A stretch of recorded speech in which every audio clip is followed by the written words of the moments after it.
welcome back to the Charismatic Voice. I have been obsessed with subharmonics ever since first hearing Geoff Castellucci sing them, and then getting to speak with him just a couple months ago in an interview was absolutely amazing. I have been making weird noises ever since, and I hope that many of you have also been making funny noises trying to do subharmonics. So, for my Choice Tuesday, I simply could not wait any longer to hear Far Over the Misty Mountains Cold, which is one of the new releases from Geoff. Not only is it really super exciting because it's Geoff, it's also awesome because it's fantasy and nerdy. And I grew up on The Hobbit. We're talking like the cartoon version, okay? The cartoon version of The Hobbit was my bread and butter as a wee toddler. So getting to hear this song as Geoff has, I guess, layered himself 10 billion times all over it, yes, that sounds amazing. Let's get to it.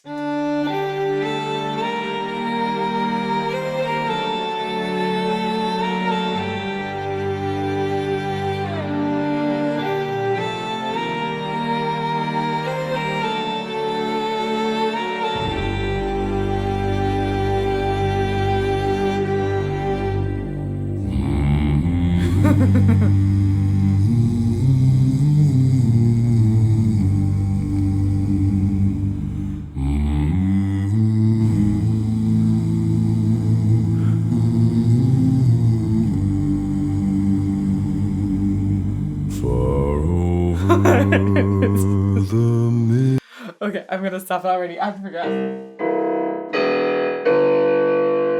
Woo, that's very low to start with. We're hanging out down at like a G1 just for starters. Though I'm wondering if we're getting close to G0 in there. I think. Let's do this again.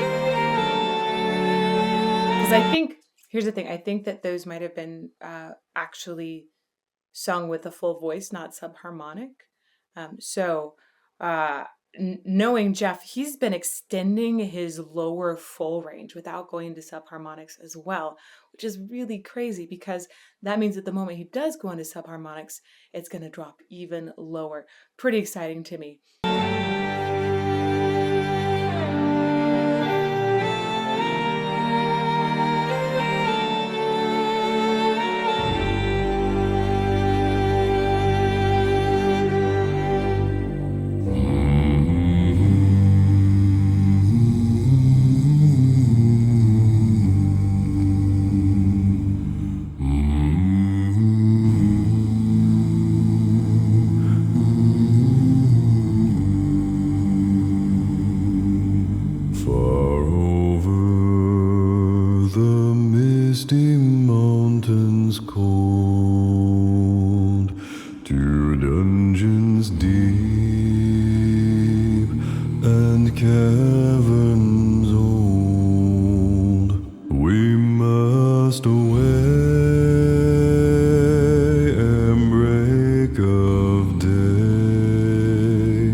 That was really fun.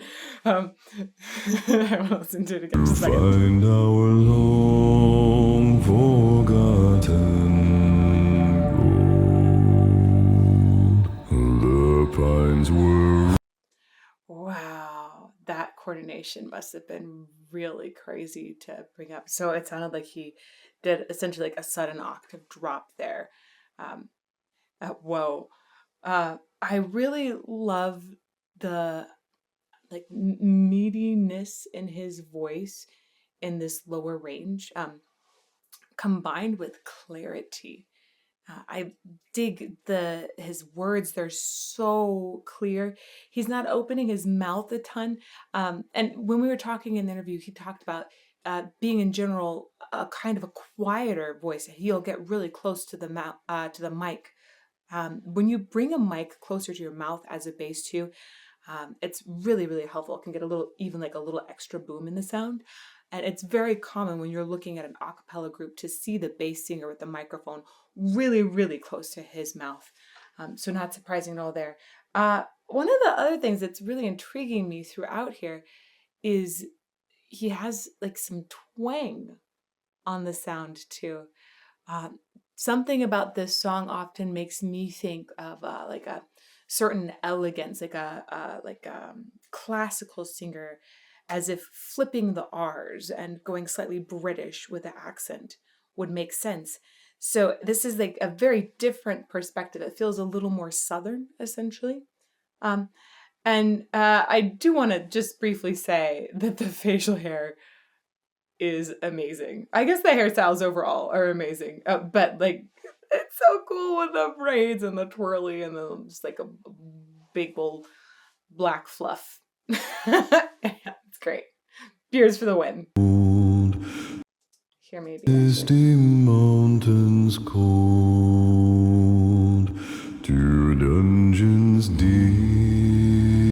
That is a really great spot where when he goes into two dungeons deep, when he goes to the 2 there, the beautiful tone quality he has there. It's just like just such a true I would say it's a resonant low sound, but it sounds like the vocal folds are connecting all the way through, and you just hear this glorious fundamental sound that's made even before the resonance happens. The misty mountains cold, 2 dungeons deep, and caverns old. We must away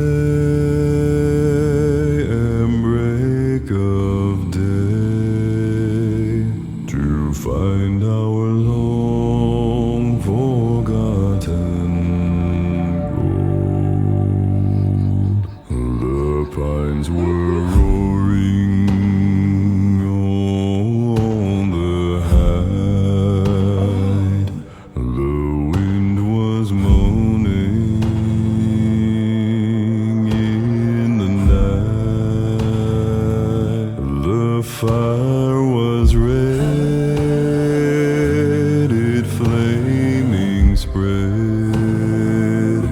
The trees like torches blazed with light.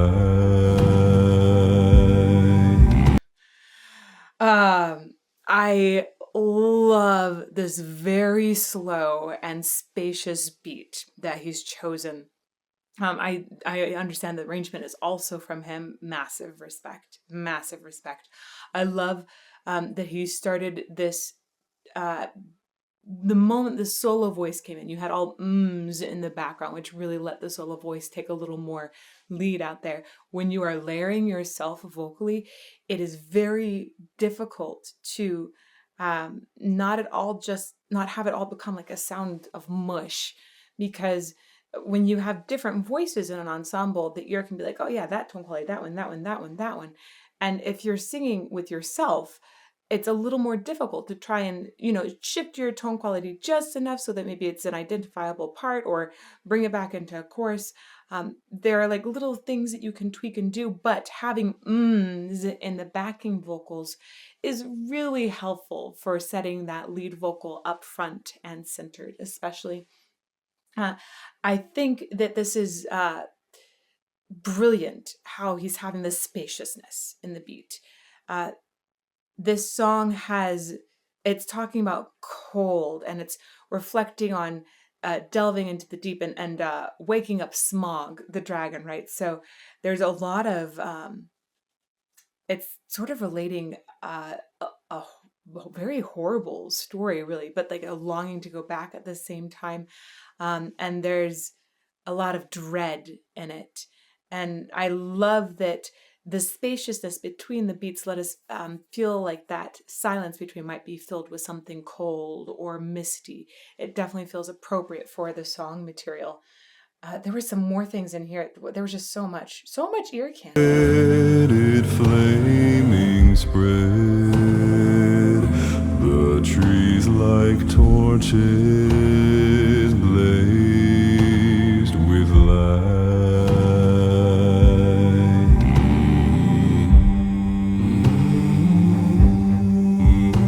Ooh. I didn't go back far enough to catch it, but there was a spot earlier where the voices came in and did like a higher backing and then dropped back down. And I love the way he's arranged it to have that sort of variety in the back so that we don't ever become, oh, what's the word? I'm looking for the word where we just become almost neglectful of listening to a certain part, or we take it for granted. That's what it is. We sometimes when you're listening to a cappella or to somebody who's layered their voices, I feel like you can take it for granted how low or high or how much sound you're hearing in the background. So if you take some of that sound away, which he did, and suddenly went up high, and when he comes back down lower, we're like, oh yeah, that's right. He's got like awesome low notes still.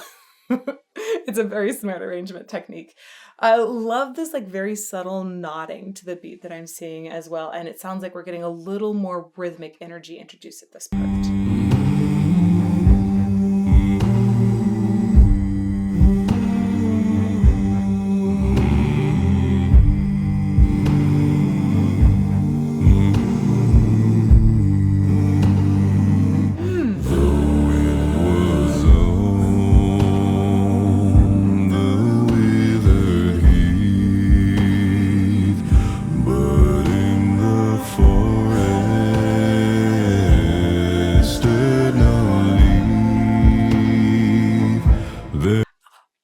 The delicacy of his high harmony here is just astonishing.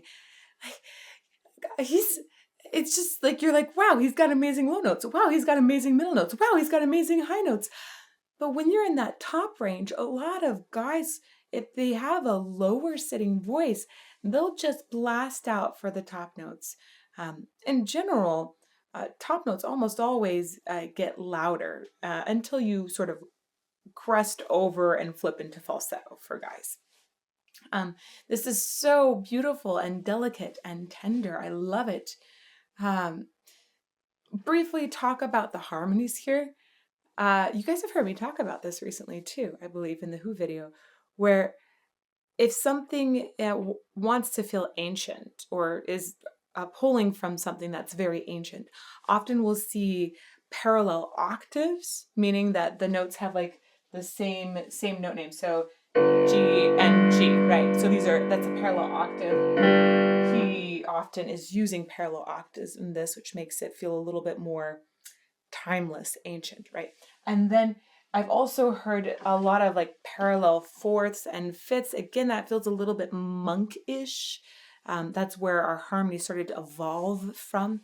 And there's not been a lot of things that feel jazzy, because this is, it's sticking in sort of like these like block harmonies. And that's part of what is making it feel like, oh yeah, these could be like ancient dwarven tales from thousands and thousands of years ago. I like that the harmonies are thickening up right here too. But in the forest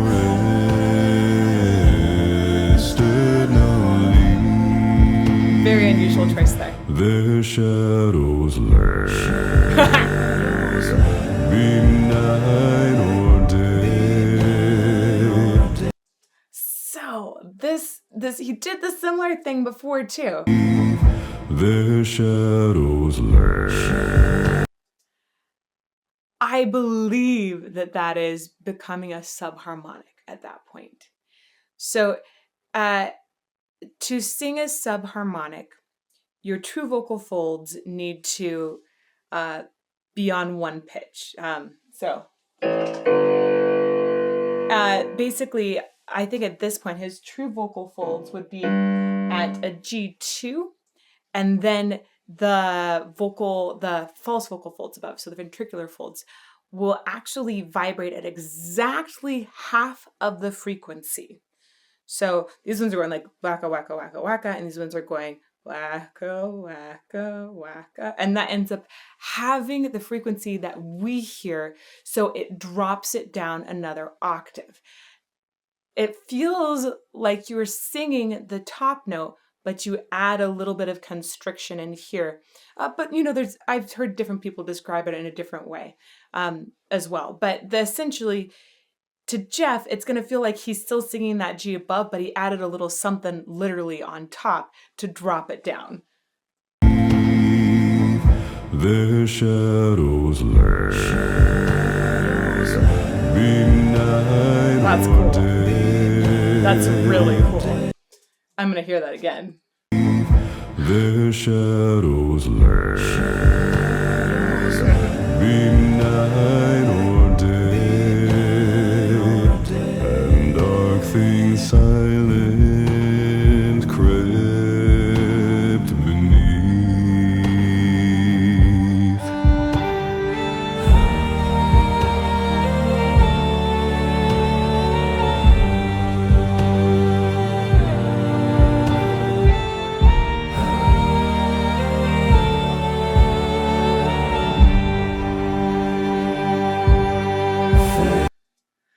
So far, we've had just very acoustic kind of backing instruments. I love the way he's keeping that backing really simple. It lets me appreciate all of the vocal layerings that he's got going on a lot more. And I love, in addition to that, the percussion. It feels just like it's being kept simple, and it feels very, feels acoustic. It feels very human. It doesn't have any sort of, no electronic elements sort of entering anywhere here. And that, I think, really is highlighting a lot of the vocal things that he's doing. Farewell,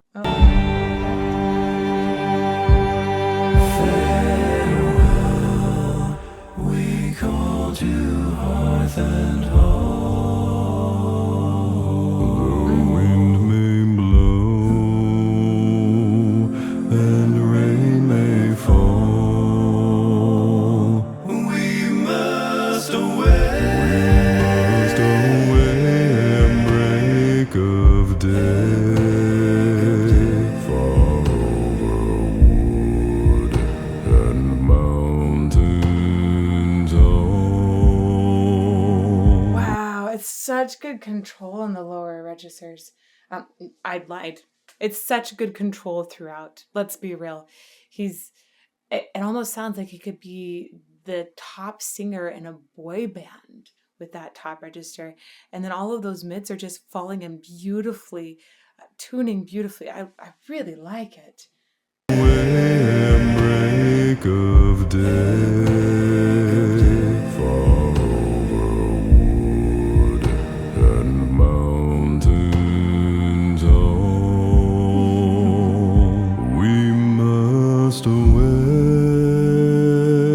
we must away. We ride before the break of day.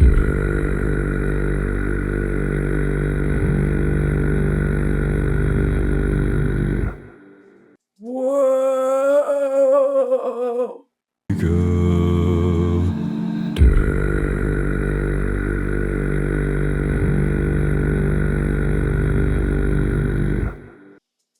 That is so low. I think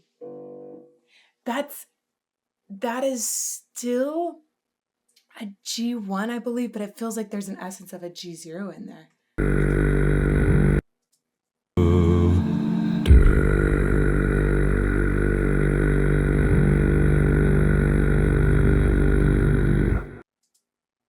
I wonder if I'm catching both the G1 and a G0 because he's using some subharmonics on that. That might be what's happening there, actually. Earlier, I'm wondering now, was he still doing that in full voice? Because this sounds so different. This might be because he's layered it. I'm sure that he's added an extra layer here and done some fun EQ and production. He even talks about that, I believe, in a video that he has online. Guys, if you haven't checked out Geoff's channel, you really should. And especially look at his videos about how to sing really low notes. He's so open about it, and he's really good at it. So go listen to his videos. He's awesome. Okay, one more time. Delightful. That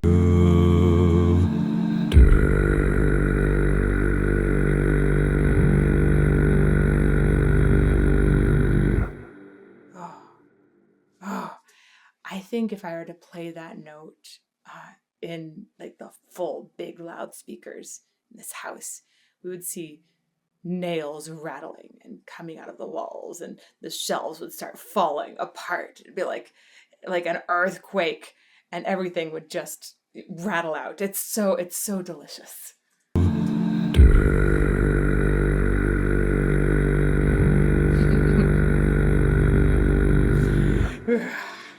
Love it. That did not disappoint. I particularly love the last note, the rumbled, the way it makes your stomach kind of be like, yeah, low note, right? And I loved the production and the arrangement overall as well. I thought it was very tasteful, great setting. A shout out to Patty Cake Studios, Lane and Tony. I believe that is where he filmed, and loved this setting. It looks beautiful. It just really fit the piece. The stillness really worked. And that's also really nice when you're filming and you're able to be still in those different places so you can overlap all of the screens in post. Loved the hair choices. That was fun. And I also loved the way that the setting felt like it was from that, like a dinner in the old Hobbit cartoon. So that was particularly fun to see all of that. In addition, I just appreciate it feels like a very light hand overall with the production of the voice. It feels like it had lots of really nice acoustic feel to it, lots of spaciousness. And I really loved the harmonies, the way that he made them feel ancient. Even when he did thicken up the sound and add a lot more in there, they still kept a certain ancient feel to them, which I felt like made the song overall feel very, very old and very much like it was right out of a fantasy novel. Super, super cool. Of course, I'm always blown away when I hear Geoff sing. Always. He never fails.